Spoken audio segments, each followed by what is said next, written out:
원더풀 K리그가 선정한 2주에 한 매치, 그 첫 번째 경기는 전북 대 포항의 경기입니다. 12경기 무패 포항, 과연 1위 전북을 잡아내며 상위 스플릿의 새로운 강자로 자리매김할 수 있을지 주목됩니다.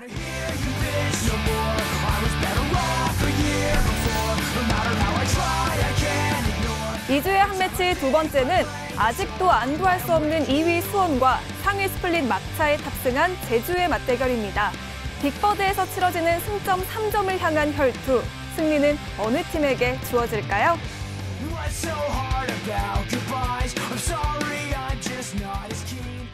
네, 원더풀 프리뷰 먼저 첫 번째 순서로 상위 스플릿 두 경기를 준비를 해봤는데요. 먼저 그 첫 번째 경기는 전북과 포항의 경기입니다. 예상 포메이션 살펴볼까요? 네, 제가 준비했습니다. 먼저 포메이션부터 만나보시죠.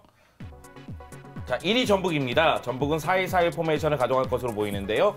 최후방에는 권수택 골키퍼가, 그리고 포백은 박원재, 윌킨슨, 김영일, 최철순이, 수비형 미드필더에는 최보경이, 그리고 이선 라인에는 레오나르도, 이근호, 이재성, 한교원이, 최전방은 이동국이 책임질 걸로 보입니다. 다음 포항입니다. 황선홍 감독은 4-2-3-1 포메이션을 가져가고 있죠. 최후방은 신하영 골키퍼가, 포백은 왼쪽부터 김대호, 배슬기, 김원일, 김준수가, 수비형 미드필더는 손준호와 황지수가, 그리고 이선은 심동훈, 신진호, 티아고가, 최전방은 김승대가 책임질 걸로 보입니다. 네, 스프릿 라운드 첫 경기라서 두 팀 모두 승리에 대한 갈망이 클 것 같은데요. 최강희 감독 그리고 황선홍 감독이 정말 단단히 벼르고 나올 것 같아요. 네, 전북 입장에서는 최근 연승 행진을 벌이다가 지난 제주전에서 2-3으로 패배를 했습니다. 그렇기 때문에 분위기를 다시 한번 반전시킬 필요성이 있는데요. 다만 중앙에서 이호 선수가 부상이다 보니까 중원 라인이 약간 불안한 모습이 좀 있습니다. 여기에 최보경이라든가 다른 선수들이 기대만큼 성장하지 못한 모습이 있거든요. 그럼에도 불구하고 공격 라인은 여전히 무섭죠. 이근호와 레오나르도가 제 역할을 하는 가운데 이근호가 지난 제주전에서 2골을 넣었습니다. 그렇기 때문에 홈에서 득점포를 가동할 가능성이 큰 전북입니다. 반면에 포항 같은 경우에는 12경기 무패를 달리고 있죠. 7승 5무를 기록하고 있습니다. 말 그대로 대단한 기세를 보여주고 있는데요. 물론 이 포항의 최전방은 좀 약합니다. 라자르라든가 박성호라든가 김승대 선수가 기대만큼의 득점포를 가동하지 못하고 있지만 최근 김승대가 터졌어요. 그러면서 최전방도 날카로워졌고요. 그리고 이선 공격도 상당히 위력을 발휘하고 있습니다. 여기에 수비가 정말로 탄탄합니다. 그러면서 실점을 거의 허용하지 않고 있거든요. 다만 고무열 선수가 징계로 못 나오고요. 최재수 선수가 근육 부상을 당했기 때문에 약간의 전력을 좀 구성하는 데는 문제를 드러낼 가능성은 있습니다. 네, 그런데 이 최강희 감독으로서는 조금 아쉬운 부분이 전북 같은 경우에는 대표팀에 갔다 온 선수들이 있잖아요. 그렇기 때문에 100% 전력을 다하기에는 조금 무리가 있어 보여요. 네, 전북은 이제 권순택, 김기희, 이재성 선수가 차출됐었는데 반면에 포항은 단남명희 선수도 대표팀에 차출되지 못했습니다. 그렇기 때문에 이번 경기를 앞두고 전북이 좀 체력적으로 좀 부담이 될 수 있겠습니다만은 경기가 이제 화요일 날 끝났잖아요. 그렇기 때문에 휴식 시간이 아예 없었던 건 아니거든요. 그렇기 때문에 좀 공백을 최소화할 수 있겠고요. 뭐 전북에 비하면 포항이 체력적으로 이제 부담이 없는 상황이기 때문에 좀 더 많이 뛰는 축구를 구사할 수 있는 가능성은 포항이 가지고 있습니다. 네, 그런데 이 포항 같은 경우에도요.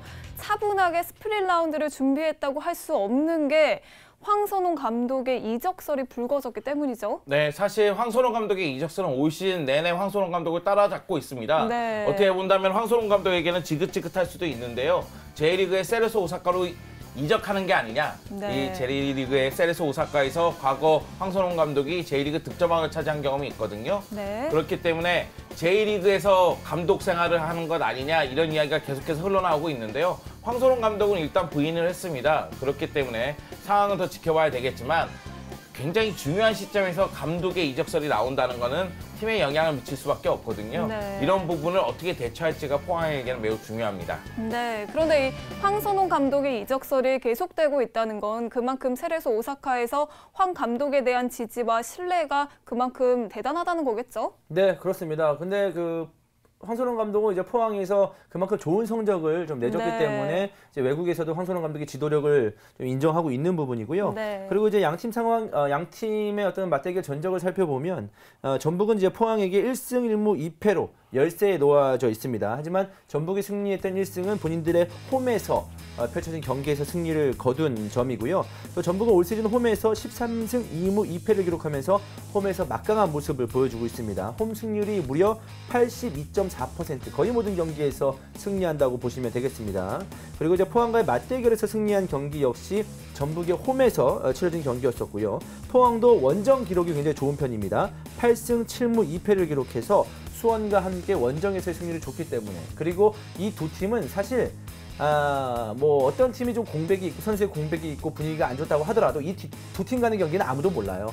완전히 이제 요 몇 년간 이 두 팀은 라이벌 구도를 확실하게 지금 구성하고 있기 때문에 네. 쉽게 어떤 팀의 승리를 예상할 수 없는 그런 상황이라고 보시면 되겠습니다. 네, 그렇다면 시즌 전적으로 봤을 때는 포항이 우세하지만 그래도 어떤 팀이 승리할지는 모른다는 상황인데요. 그러면 이번 경기 키플레이어 누구를 꼽을 수 있을까요? 네, 저는 전북은 이근호 선수를 선택을 했습니다. 이근호 선수가 지난 제주전에서 2골을 몰아넣었거든요. 그러면서 올 시즌 리그 10경기에 출전해서 4골 1개의 도움을 기록하고 있습니다. 사실 전북 같은 경우에는 이동국 선수가 최전방에서 해결사 역할을 해주고 있는데 이동국 선수에게 좀 더 자유를 부여해줘야 돼요. 레오나르도라든가 이근호라든가 루이스라든가 한교원이라든가 이재성도 그렇고요. 이런 선수들이 좀 더 활발하게 움직이면서 수비가 계속해서 이동국 선수에게 집중되는 상황을 막아줘야 되거든요. 근데 네. 이근호 선수가 그런 상황을 막아주면서도 득점 지역까지 해줄 수 있다는 사실을 입증을 했기 때문에 그런 모습이 포항전에 나타날 가능성이 매우 큽니다. 반면에 포항은 김승대 선수예요. 황선홍 감독이 김승대 선수를 활용한 제로톱 전술을 계속해서 구사할 것으로 보이는데 김승대 선수는 올 시즌 리그 29경기에서 8골 3개의 도움을 기록하고 있거든요. 그리고 최근 2경기 연속골을 넣었어요. 특히 김승대 선수는 선제골을 넣은 다음에 상대가 수비 라인을 올렸을 때 뒷공간을 파고드는데 매우 능합니다. 일단은 포항 입장에서는 선제골을 넣은 다음에 김승대 선수를 활용해서 추가골을 넣으면서 승기를 잡는 모습이 나온다면 충분히 전북 원정에서도 승리를 거둘 수 있을 거로 보입니다. 네, 공격수들을 키플레이어로 꼽아준 송영주 위원의 전북 포항전 경기 예상이었습니다. 그럼 계속해서 이번에는 수원 대 제주전 예상을 좀 해볼까요? 수원의 포메이션부터 말씀드리겠습니다. 자, 수원의 포메이션입니다. 골키퍼의 정성용, 수비라인의 홍철, 양상민, 연재민, 오범석이고요. 그 앞에 조성진, 그리고 염기훈, 산토스, 권창훈, 고차원, 최전방에는 일리안 선수가 출장할 것으로 예상을 해봤습니다. 자, 제주입니다. 골키퍼의 김호준, 수비라인의 배재우, 오반석, 백동규, 정다원, 그 앞에 양준하와 윤빛가람, 그리고 김상원, 로페스, 송진영, 까랑가 선수가 출장할 것으로 예상해봤습니다.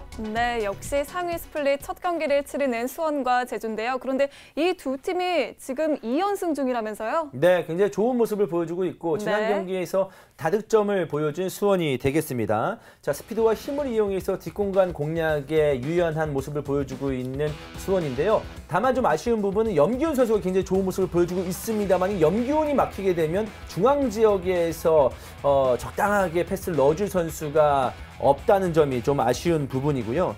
측면에서 염기훈이 살아나야지만 중앙에 있는 일리안이라든지 산토스가 득점력을 발휘할 수 있을 것 같습니다. 또 하나 수비 시에 조성진 선수를 뒤를 이을 대안이 없다는 점이 좀 아쉬운 부분이거든요. 물론 이제 박현범 선수가 제대를 했기 때문에 조성진 선수의 역할을 해줄 수 있습니다만은 박현범 선수의 컨디션이 어느 정도일지 좀 미지수고요. 뭐 제주 같은 경우에는 좀 최근에 실점이 많다는 점, 언제나 불안한 수비가 좀 문제점이라고 볼 수가 있겠습니다. 항상 한 골을 실점하면 2골을 넣는다는 각오로 나오고 있는 제주지만 지난 전북전과 같이 초반에 득점이 나오지 않으면 좀 어려운 경기를 펼칠 수가 있는 제주의 모습이라고 볼 수가 있겠습니다. 역시 제주는 수비 시에 산토스를 좀 막아줘야지만 편하게 수비를 할 수가 있겠고요. 역시 왼발을 잘 쓰는 염기훈 선수, 그리고 언제나 좋은 모습을 보여주는 권창훈 선수, 그러니까 공격 라인에 부담스러운 선수가 많기 때문에 이번에는 제주의 조성환 감독이 수비에 좀 무게감을 두는 경기를 좀 보여줘야 되지 않을까라는 생각을 해봤습니다. 네, 그런데 두 팀을 굳이 비교하자면 창과 방패 비교를 하자면 창에 가깝잖아요. 산토스, 염기훈, 권창훈에 이어지는 수원과 그리고 까랑과 로페즈, 윤빛가람으로 이어지는 제주. 과연 두 공격 라인 중에 한 군데만 손을 들어줘야 한다면 어느 쪽에 손을 들어줄 수 있을까요? 일단은 수원 홈에서는 수원 손을 들어드리겠어요. 제주 홈에서는 제주의 손을 들어드리겠어요. 근데 이번에는 수원 홈이거든요. 네. 그래서 수원 손을 들겠습니다. 저는 이제 공격 라인만 봤을 때는 네. 까랑과 로페스의 호흡이 너무 좋다는 거죠. 수원이 산토스와 더불어서 이제 일리안 선수마저도 좀 네. 터져준다면 수원이 좀 앞설 수 있겠습니다만 네. 까랑과도 최근에 굉장히 좋은 모습을 보여주고 있잖아요. 에이, 최전방이 수원이 좀 약하다 할지라도 이 선에 있는 염기훈, 산토스 이 조합들도 권창훈까지요. 네. 굉장히 파괴력을 발휘합니다. 아까 전에 송진호 선수와 인터뷰한 거 잊으셨나요? 네, 네. 송기영 선수는 K리그 그러게요. 최고의 송씨입니다.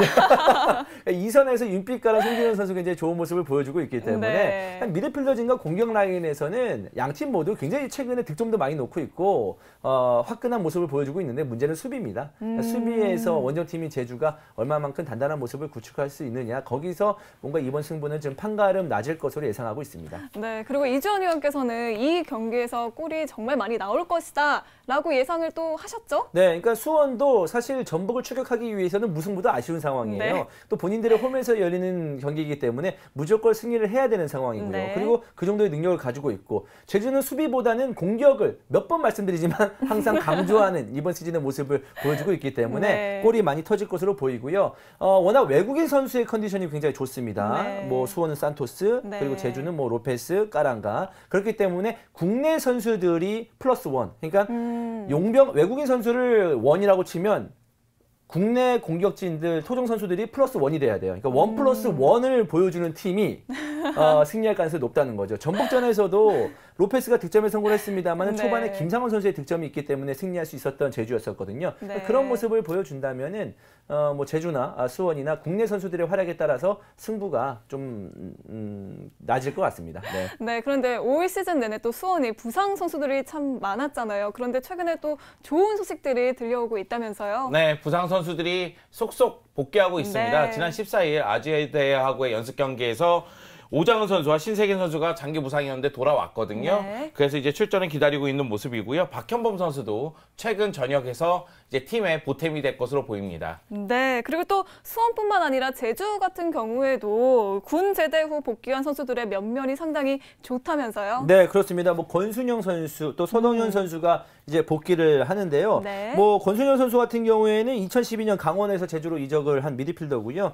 7골 8개의 도움을 프로 통산 173경기에서 보여줬습니다. 뭐 서동현 선수는 수원에서 굉장히 좋은 모습을 보여주다가 제주로 이적해서도 매 경기 거의 득점을 할 정도로 파괴력 있는 모습을 보여주는 스트라이커이기 때문에 네. 충분히 기대를 해볼 수 있겠습니다. 네, 정말 기대가 되는 두 팀인데요. 그렇다면 이번 경기 키플레이어 누구를 꼽을 수 있을까요? 수원에서는 굉장히 진부하게도 염기훈 선수를 뽑아봤습니다. 네, 진부하네요. 정말 매 경기 도움을 기록해주고 있고 네. 사실 공격을 했을 때 개인적인 능력에서도 아까 말씀해주신 대로 뭐 염기훈, 산토스, 일리안, 권창은 좋은 선수가 있습니다만은 그 중앙이 답답했을 때는 그야말로 숨통을 틔워주는 선수가 염기훈 선수거든요. 염기훈의 왼발 크로스 또는 수비 라인을 한 번에 뚫어내는 스루 패스 이런 것들이 나와줘야지만 수원이 다른 선수의 득점을 유도할 수 있기 때문에 염기훈 선수를 키 플레이어로 뽑아봤고요. 제주 같은 경우는 김상원 선수를 뽑아봤습니다. 왜냐하면 김상원 선수가 뭐 지난 전북전에서 그야말로 깜짝 활약을 보여줬기 때문에 이번 경기에서도 그 기세를 모아서 조성원 감독이 이 선수를 중용하지 않을까라는 예상을 해봤고요. 과연 김상원 매직이 이번에도 통할지 저 역시도 지켜보겠습니다. 네, 이렇게 해서 원더풀 프리뷰 수원 대 제주 그리고 전북 대 포항전을 예상을 해봤고요. 이 두 경기 외에도요. 성남 대 서울 또 하위 스플릿에서는 잔류 경쟁을 치르는 팀들의 경기도 펼쳐지니까요. 34라운드 많은 분들 관심 갖고 시청해 주시기 바랍니다.